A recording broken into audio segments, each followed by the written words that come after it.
찬송가 68장으로 함께 찬송 드리겠습니다. 찬송가 68장입니다.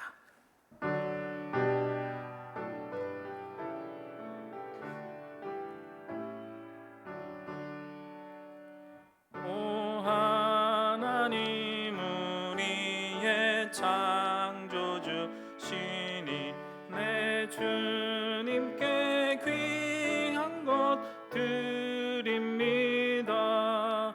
내 주께만 엎드려 경배드리며 내 주의 이름 높이 찬양하네. 오 하나님 우리의 대주 되시어 큰 풍랑이 일 때도 도우셨네. 죽음에서 우리를 구하셨으니 내 주의 이름 높이 찬양하네. 주 하나님 이름을 함께 높이며 대주제께 영광을 돌리오리. 그 능력이 우리를 지켜주시니 주 하나님을 높이 찬양하네. 아멘. 오늘 우리에게 주시는 하나님의 말씀은 로마서 9장 19절에서 29절 말씀입니다. 로마서 9장 19절에서 29절 말씀을 우리 함께 보도록 하겠습니다. 혹 내가 내게 말하기를 그러면 하나님이 어찌하여 허물하시느냐? 누가 그 뜻을 대적하느냐 하리니 이 사람아, 내가 누구의 귀에 감히 하나님께 반문하느냐? 지음을 받은 물건이 지은 자에게 어찌 나를 이같이 만들었느냐 말하겠느냐? 토기장이가 진흙 한 덩이로 하나는 귀히 쓸 그릇을, 하나는 천이 쓸 그릇을 만들 권한이 없느냐? 만일 하나님이 그의 진노를 보이시고 그의 능력을 알게 하시고 하고자 하사 멸하기로 준비된 진노의 그릇을 오래 참으심으로 관용하시고 또한 영광받기로 예비하신 바 긍휼의 그릇에 대하여 그 영광의 풍성함을 알게 하고자 하셨을지라도 무슨 말을 하리요? 이 그릇은 우리니 곧 유대인 중에서뿐 아니라 이방인 중에서도 부르신 자니라.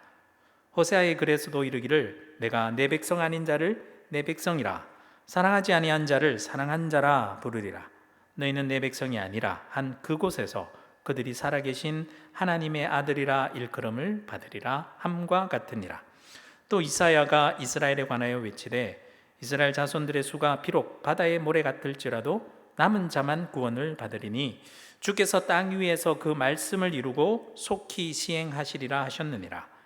또한 이사야가 미리 말한 바 만일 만군의 주께서 우리에게 씨를 남겨두지 아니하셨더라면 우리가 소돔과 같이 되고 고모라와 같았으리라 함과 같으니라. 아멘. 바울은 하나님의 구원 계획 속에 있는 유대인의 현재와 미래에 대해서 계속 설명을 이어나가고 있습니다. 9장 앞쪽에서 하나님의 구원 계획 속에서 하나님의 주권을 강조했죠. 어제 본문 마지막 18절 말씀에 다시 보시면 그런즉 하나님께서 하고자 하시는 자를 긍휼히 여기시고 하고자 하시는 자를 완악하게 하시느니라 라고 했습니다. 그렇다면 모든 것이 하나님의 주권이고 사람의 선택과는 아무런 상관이 없다라고 한다면 사람의 잘못과 죄에 대해서 하나님이 책임을 물을 수 없는 것 아닌가? 혹 이렇게 생각할 수도 있죠. 더 나아가 창조주인 그분이 모든 것을 그분의 뜻대로만 행한다면 사람이 존재할 이유가 무엇인지 이런 생각이 들 수도 있습니다. 바울은 이에 대한 이 질문을 염두에 두고 하나님의 주권에 대한 설명을 계속 이어나갑니다. 오늘 본문의 말씀을 세 부분으로 나눠보면 이렇습니다. 첫 번째는 19절에서 24절 말씀인데요, 구원의 심판에 대한 하나님의 주권에 대한 내용입니다. 두 번째는 이 주권에 대한 내용을 25절에서 26절까지 말씀해 보면 호세아 선지자를 통한 예증의 말씀을 들어 설명하고요. 세 번째 27절에서 29절은 이사야 선지자를 통한 구원의 약속의 말씀을 통해서 예정합니다. 첫 번째, 구원의 심판에 대한 하나님의 주권에 대한 설명하는 부분을 보겠습니다. 바울은 내가 내게 이렇게 질문할 수도 있을 것이다 라는 말로 시작합니다. 19절 말씀 보세요. 혹 내가 내게 말하기를 그러면 하나님이 어찌하여 허물하시느냐? 누가 그 뜻을 대적하느냐 하리니. 자, 이렇게 질문할 수 있다라는 거죠. 이 질문에 대해서 바울은 다음 말씀에 보면 아주 단정적으로 이렇게 대답합니다. 20절, 이 사람아 내가 누구이기에 감히 하나님께 반문하느냐? 지음을 받은 물건이 지은 자에게 어찌 나를 이같이 만들었느냐 말하겠느냐? 이런 내용이죠. 누가 감히 하나님께, 우리를 창조하신 하나님께 말대꾸 할 수 있겠냐라는 거죠. 물건이, 만들어진 물건이 자신을 만든 자에게 어찌 이렇게 만들었습니까? 라고 따질 수 있냐라는 거죠.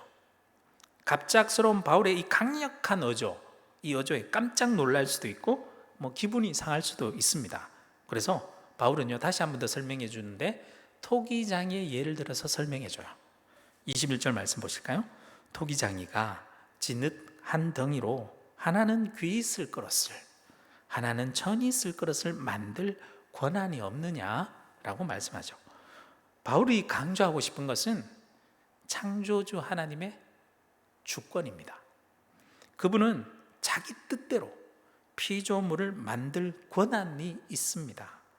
또 그것에 대해 만들어진 피조물은 항변할 수 없다라는 거죠. 항변할 필요가 없습니다. 그래도 여전히 마음이 찝찝함이 있습니다. 이에 바울은 다음과 같은 이야기를 합니다.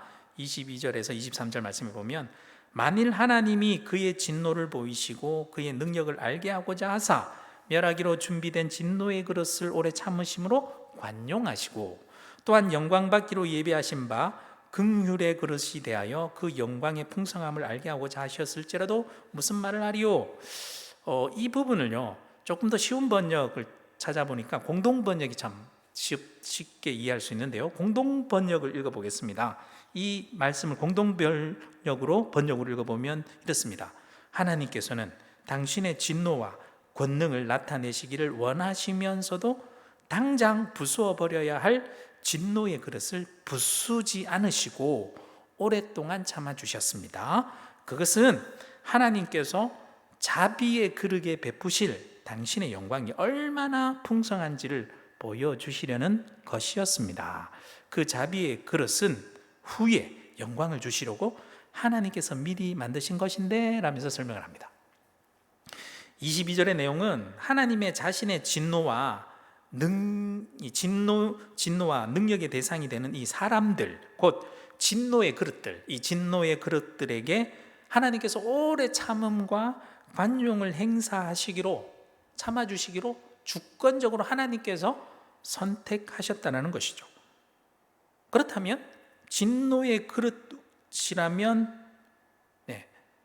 깨어버리면, 하나님께서 깨어버리면 그만인데 그렇게 하시지 않기로 선택하셨다는 겁니다. 그렇게 하신 이유가 23절 내용이죠. 영광을 얻을 자격이 없는 진노의 그릇이긴 하지만 하나님께서 긍휼히 여기셔서 영광의 위치에 있게 하여 긍휼의 그릇이 되게 하신 것인데 이에 대해 우리가 무슨 말 하겠냐라는 것이죠. 이 말씀을 듣고 보니 입이 쑥 들어가고 절로 고개가 숙여집니다. 바울은 하나님의 주권을 강조하면서 동시에 그 안에 담긴 하나님의 은혜의 선택을 강조하고 있는 것이죠.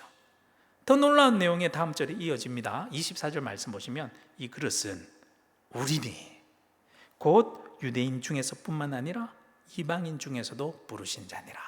아멘. 이 그릇이 누구라고요? 우리라고요. 하나님의 구원의 주권적인 선택을 받은 사람이 다름 아닌 우리들이라고요. 유대인들뿐만 아니라 이방인들인 우리들도 하나님의 주권적인 그 구원의 역사 속에 부름받은 사람들이라는 것입니다. 여기서 부르다라는 말, 이 칼레오란 말은요, 하나님이 자기 자녀로 만드는 구원 과정의 구체적인 시작점이에요. 사람이 구원 과정에 참여하는 것은 예수를 통해 우리에게 먼저 다가온 하나님의 부르심에 우리가 믿음으로 먼저 응답해야 가능합니다. 이것이 이스라엘의 구원의 역사의 현재와 또 미래를 아는 열쇠가 됩니다. 하나님은 자기 뜻에 따라 모든 사람에게 구원의 문을 열어놓으셨고요, 이미 믿음으로 응답할 자유를 은혜로 사람들에게 주셨어요. 그 자유를 어떻게 사용하는가에 따라서 사람은 운명을 결정하기로 하나님께서 선택하셨다, 주권적으로 선택하셨다는 겁니다. 깨어버려도 그만인데, 이 하나님의 주권적 구원의 선택에 대해서 구약의 말씀을 들어 이제 예정하기 시작합니다. 두 번째 내용으로 가서요, 호세아 선지자를 통한 예정을 시작합니다. 먼저 호세아서에 나오는 두 구절을 통해 설명하는데요, 첫 번째 구절은 호세아 2장 23절 말씀에 언급합니다. 그것이 25절 말씀인데요, 호세아의 글에도 이르기를 내가 내 백성 아닌 자를 내 백성이라 사랑하지 아니한 자를 사랑한 자라 부르리라. 하나님의 백성이 아닌 자를 하나님의 백성으로, 사랑하지 아니한 자를 사랑하는 자로 부르겠다라는 호세아의 말씀이죠. 또 한 구절에 대해서 또 언급합니다. 호세아 1장 10절 말씀을 또 언급하는데요, 26절 말씀에 나옵니다. 너희는 내 백성이 아니라 한 그곳에서 그들이 살아계신 하나님의 아들이라 일컬음을 받으리라 함과 같으니라. 당시 이스라엘 백성들은 하나님과 언약 관계를 깨트려서 언약 관계 밖에 있던, 어찌 보면 비유대인과 같은 상태였습니다. 그렇다면 이 말씀처럼 비유대인인 이방인들에게도 예수 그리스도를 통해 하나님의 백성, 살아계신 하나님의 아들이라 일컬음을 받을 수 오히려 역으로 있다라는 것을 바로 호세아의 말씀을 통해서 예정해 주고 있는 거죠. 세 번째로 이사야의 선지자를 통한 예정으로 넘어갑니다. 바울은 이어 이사야의 말씀을 두 구절 또 똑같이 언급하면서 예정하는데요, 첫 번째는 이사야 10장 22절에서 23절 말씀을 언급하면서 예정합니다.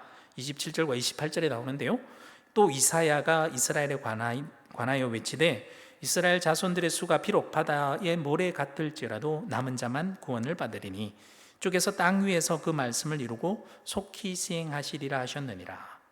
이스라엘 백성의 수가 바다의 모래같이 아무리 많을지라도 남은 자만 구원을 받을 것이랍니다. 또한 주께서 그 말씀을 이루고 속히 시행하실 것이다 라고 말씀하시죠.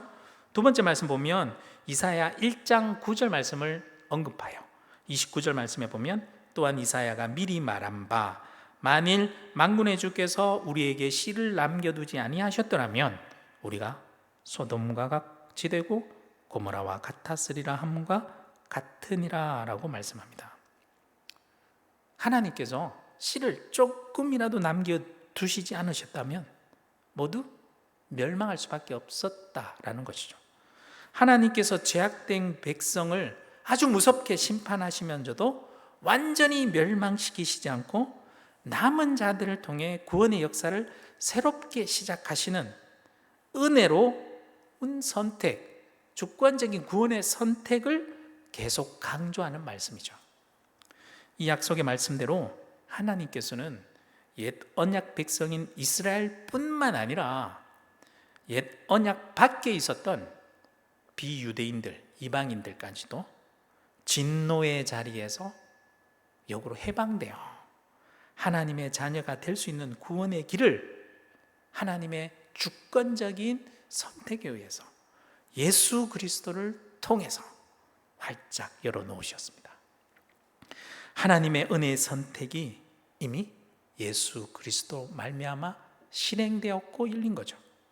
이러한 하나님의 주권적인 은혜의 선택, 그 부르심에 우리는 오늘 하루, 오늘 말씀을 통해서 믿음으로 응답하는 저와 여러분들이 되시길 소망합니다. 기도드리겠습니다. 사랑의 하나님, 감사합니다.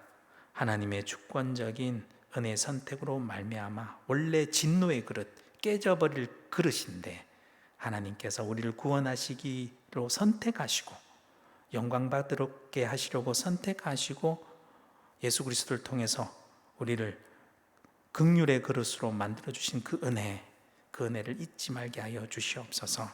그 은혜에 감사하며 오늘 하루를 살아갈 때 하나님, 내가 이 땅 가운데 하나님의 은혜 가운데 남은 자입니다, 남겨진 자입니다 라는 고백을 하며 이 남은 자의 은혜를 누리면서 살아갈 수 있는 귀한 하루가 될 수 있도록 인도하여 주시옵소서. 감사드렸고 예수 그리스도 이름으로 기도드립니다. 아멘.